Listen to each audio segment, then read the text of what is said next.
la última clase sincrónica de la Cátedra de Inglés Instrumental.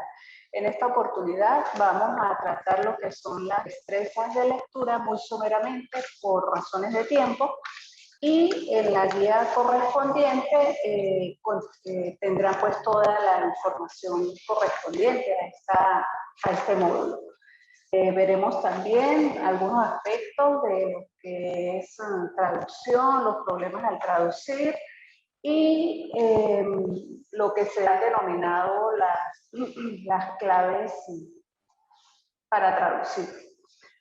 En principio es importante pues que ustedes tengan presente la importancia del contexto en el aprendizaje de un nuevo vocabulario, que lean de forma consciente y crítica y que desarrollen las habilidades para hacer lecturas generales y búsquedas específicas de un texto en un idioma diferente al nuestro. De allí, pues, la relevancia de los contenidos vistos en las unidades previas que van a ser utilizados, pues, en la evaluación de esta unidad, y espero, pues, que ustedes puedan emplear las herramientas que les he facilitado en las distintas lecturas o los distintos textos que deban analizar o leer relacionados con su carrera. En esta etapa, en este módulo, pues incluiremos aspectos tales como la toma de notas con énfasis tanto en el contenido como en el lenguaje, para lo cual ustedes necesitarán subrayar y hacerse preguntas sobre el texto, entre otras.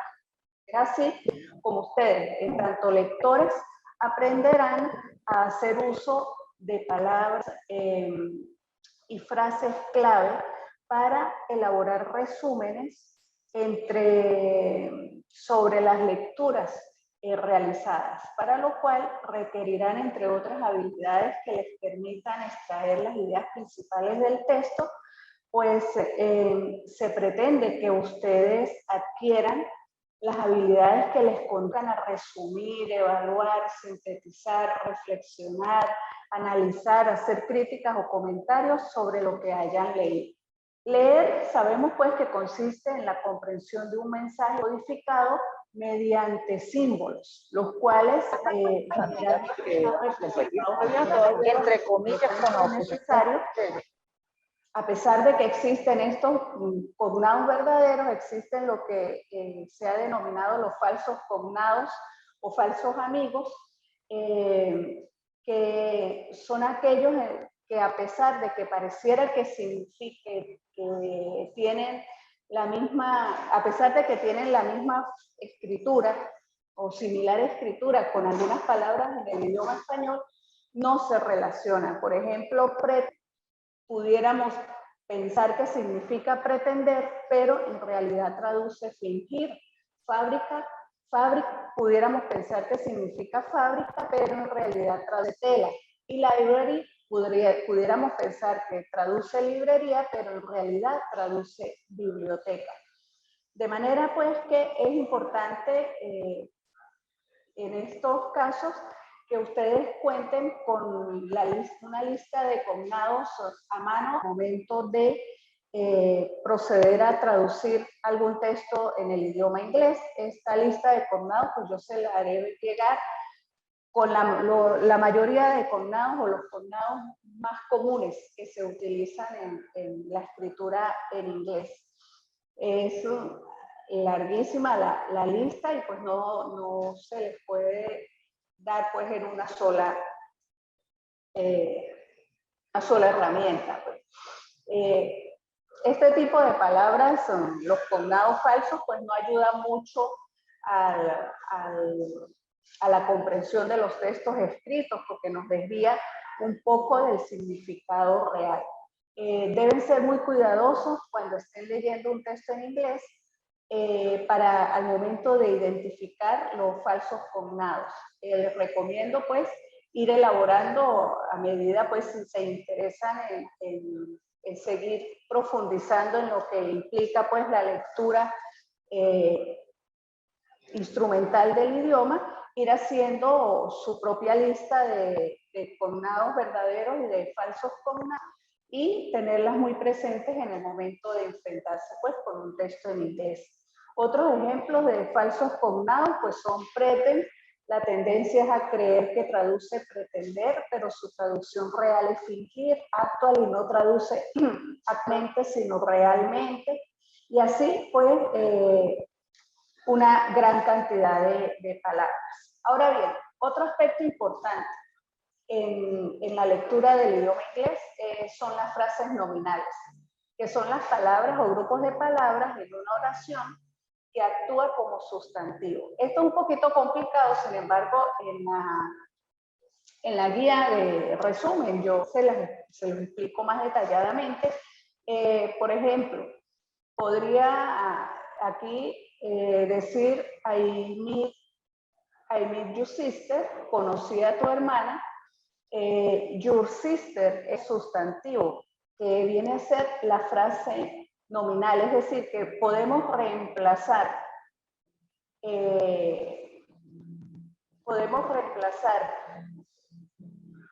Joan, I meet Joan, con una frase que contiene un sustantivo.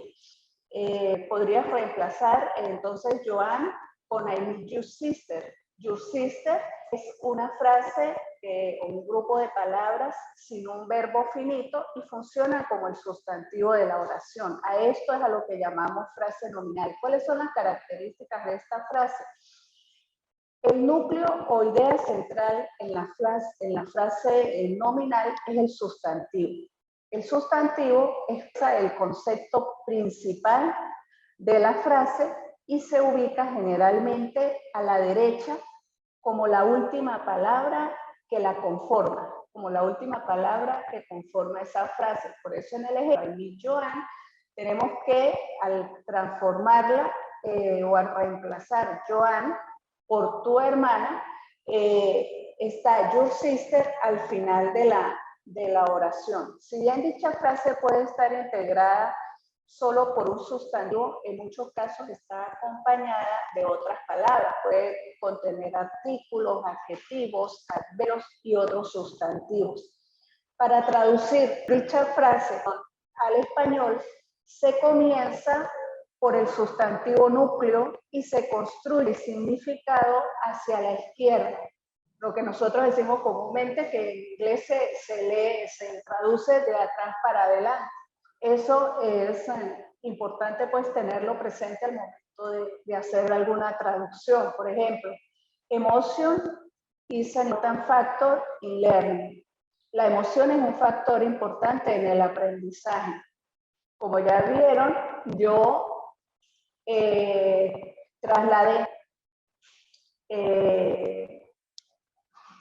al momento de traducir el orden de las palabras. En cuanto a las características del sustantivo, tenemos que, en primer lugar, su forma. Pueden conocer distintas terminaciones o sufijos. Por ejemplo, se puede escribir también o pronunciar como happiness, free, que es libertad, como freedom. El plural se reconoce por lo general con las terminaciones s, es y es. Por ejemplo, source se escribe en plural, sources.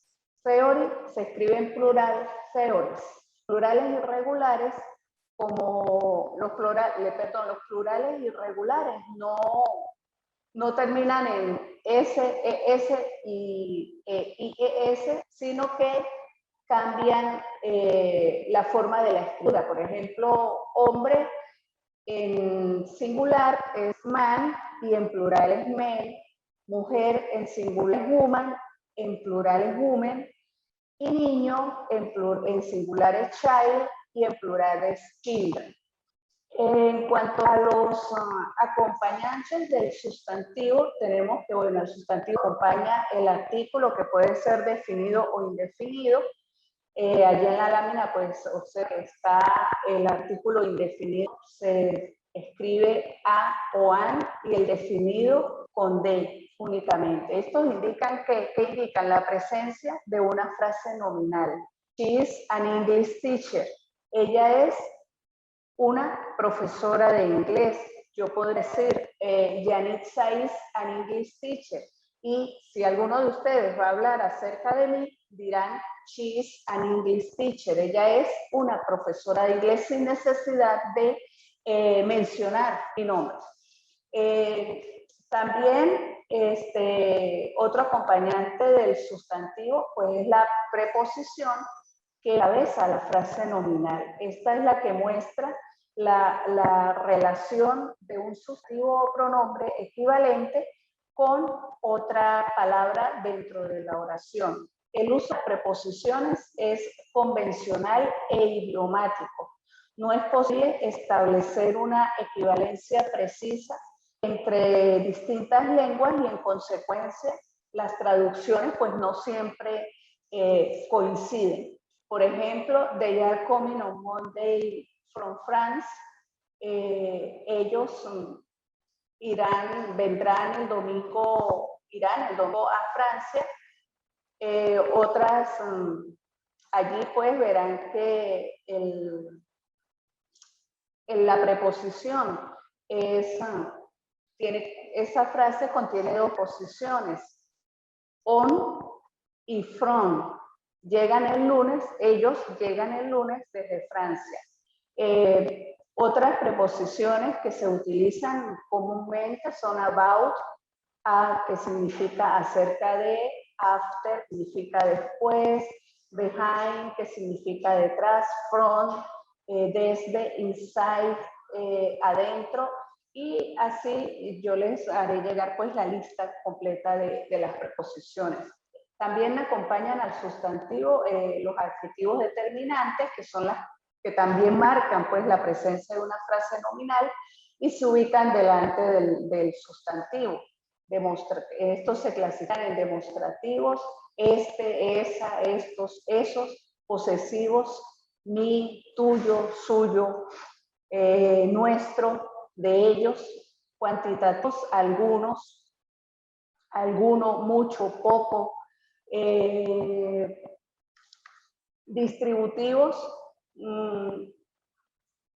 cada, ciertos, ambos, indefinidos, uno, alguno, otro, todos. Por ejemplo, it was another amazing story. Eso significa, fue otra historia sorprendente. Another significa otra. Ustedes ven que al traducir yo trasladé history y la traduje como primera antes de sorprendente. ¿Por qué? Porque en el momento que nosotros traducimos debemos darle sentido a lo que se traduce, de acuerdo al idioma que nosotros hablamos y al cual vamos a traducir.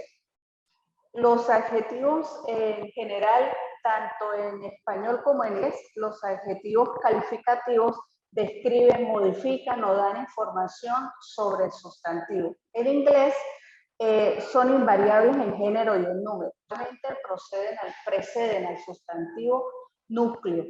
Son los llamados adjetivos atributivos.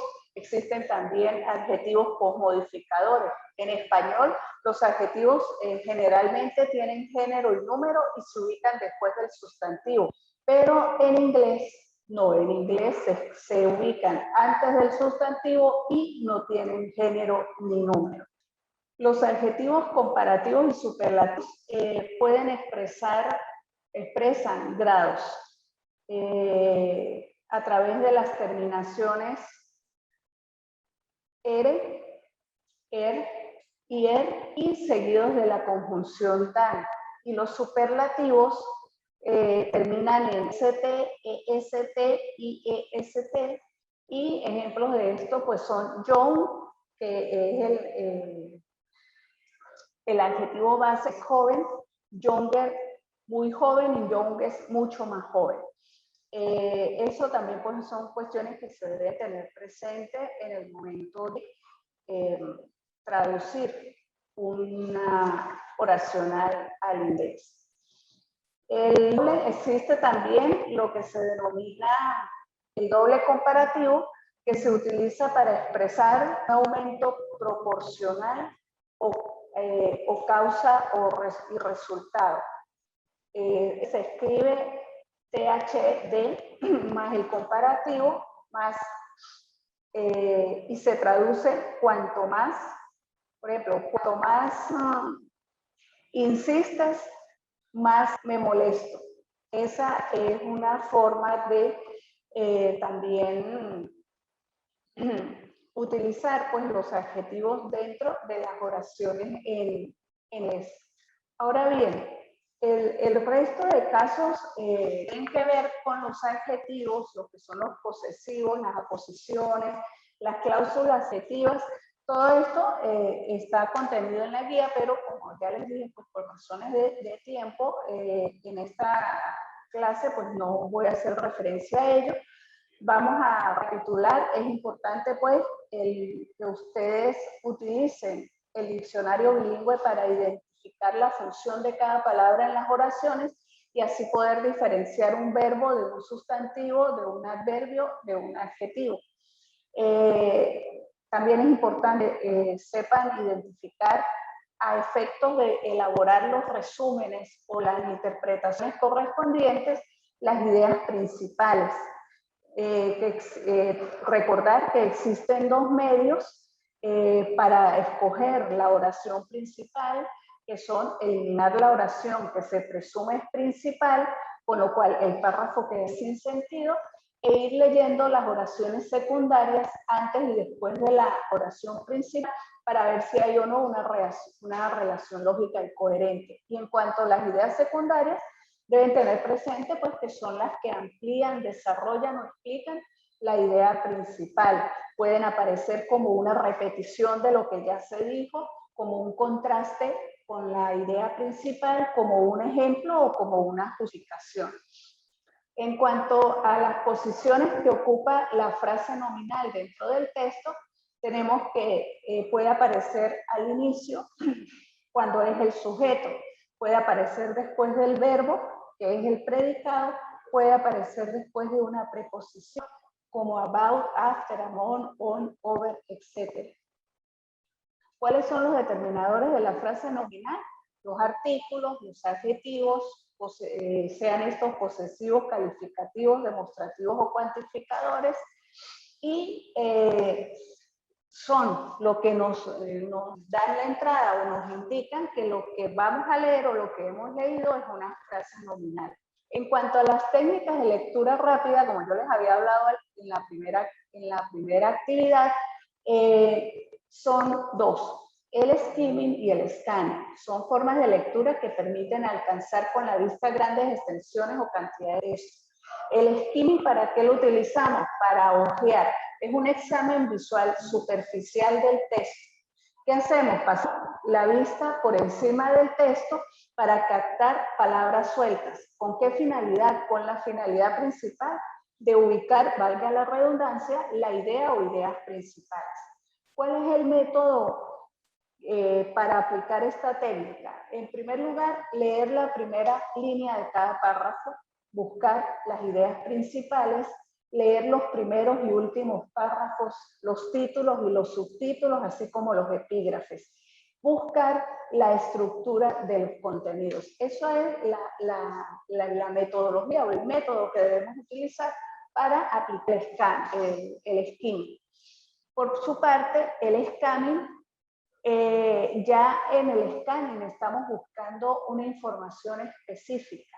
Es igual pasear la mirada por el texto, pero ya en esta no vamos a limitarnos a leer la primera frase de cada párrafo, sino que vamos a pasear la mirada línea tras línea, ubicaremos las palabras clave, generalmente se buscan entre 2 y 3 palabras clave, mientras se va realizando el proceso. La idea o el truco pues, es elegir varias palabras clave previo a la lectura e ir buscándolas a medida que vamos leyendo, de acuerdo pues, a la finalidad con la que estamos leyendo el párrafo. El método para el scanning es elegir mínimo 3 palabras clave, comenzar desde el principio del párrafo, mover los ojos rápidamente por el texto, encontrando dichas palabras clave, cada vez que se encuentra la palabra clave, detenemos el escaneado, que igual como cuando escaneamos un documento con la computadora, pues detenemos el escaneado y leemos el párrafo o la frase, perdón, donde está incluida esa palabra clave. La recomendación que yo les hago es que hagan primero el skimming, ¿ok? Para que identifiquen las palabras clave y las ideas principales y secundarias, y luego pues sí se dediquen al scanning, que es la lectura pues con más detalle del texto que van a realizar. La finalidad de todo esto no es más que estar en capacidad de elaborar un resumen acerca del texto que estamos leyendo en inglés. Los aspectos fundamentales del resumen son leer y comprender el texto. ¿Cuál es el método para elaborar un buen resumen de un texto en otro idioma? En primer lugar, debemos subrayar las ideas principales de cada párrafo. En segundo lugar, tomar notas clave acerca de lo que vamos leyendo. En tercer lugar, captar el esquema del autor, cómo el autor ha elaborado pues ese texto, si ha colocado su idea principal al inicio, si la idea principal tenemos que inferirla, y redactar en forma sintética, resumida, valga la redundancia, lo que dice el autor. ¿Cómo se redactan las ideas en el momento de nosotros realizar una traducción? Tomamos las ideas principales de cada párrafo o capítulo relacionándolas. También es necesario emplear la paráfrasis, que es escribir lo expresado por el autor con vocabulario y sintaxis propios, con nuestro estilo particular, que no sea una copia o una traducción textual de lo que el autor dice. El resumen debe ser breve y fiel al contexto de lo que se ha leído. Debe contener las ideas principales y las ideas secundarias del texto y no tergiversar, ni comentar, ni ampliar las ideas que tiene el texto que estamos traduciendo. Esto es importante, pues, yo ya en la evaluación última que presentaron, les mandé por allí a que hicieran una identificación de ideas principales y secundarias y realizaran un pequeño resumen del texto que les adjunté. Y pues la mayoría, si no pues casi todos, pues hicieron muy bien esa actividad. Y esa pues es la idea, ¿no? No traducir todo el párrafo cuando yo les pido en breve, 5 líneas, no es necesario que traduzcan todo el párrafo, que me escriban traducido todo el párrafo, sino únicamente el resumen, lo que ustedes comprendieron del texto que yo les adjunté en el tema. También es importante pues ubicar, hay algo que se denomina, hay un método también para leer. Primero tenemos que preguntarnos ¿para qué leemos?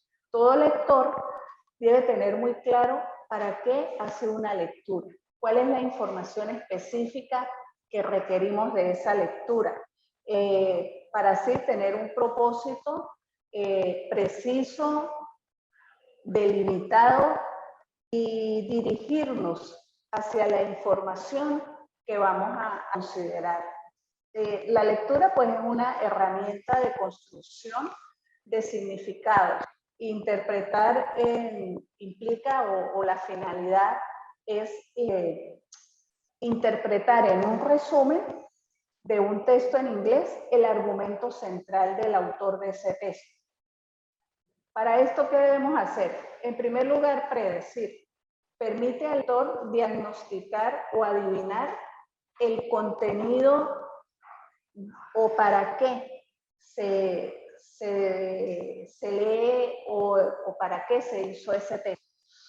Para luego avanzar y confirmar o rechazar las predicciones que uno como lector ha hecho.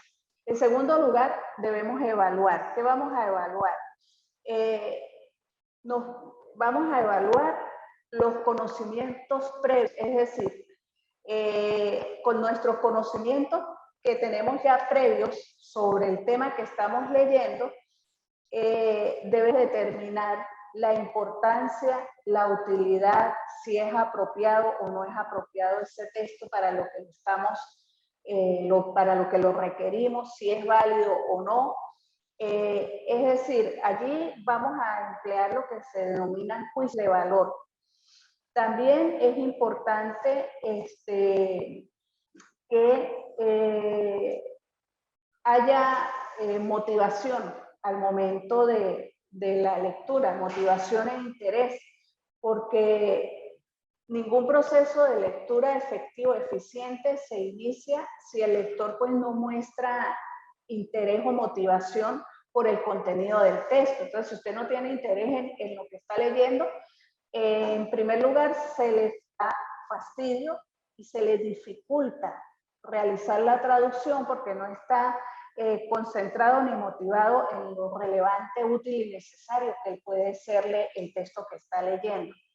Es decir, debe tenerse conciencia acerca de cómo y cuándo hacer uso de las estrategias de lectura, preguntarse de qué se trata el texto para ofrecer así una respuesta tentativa sin haberlo abordado completamente.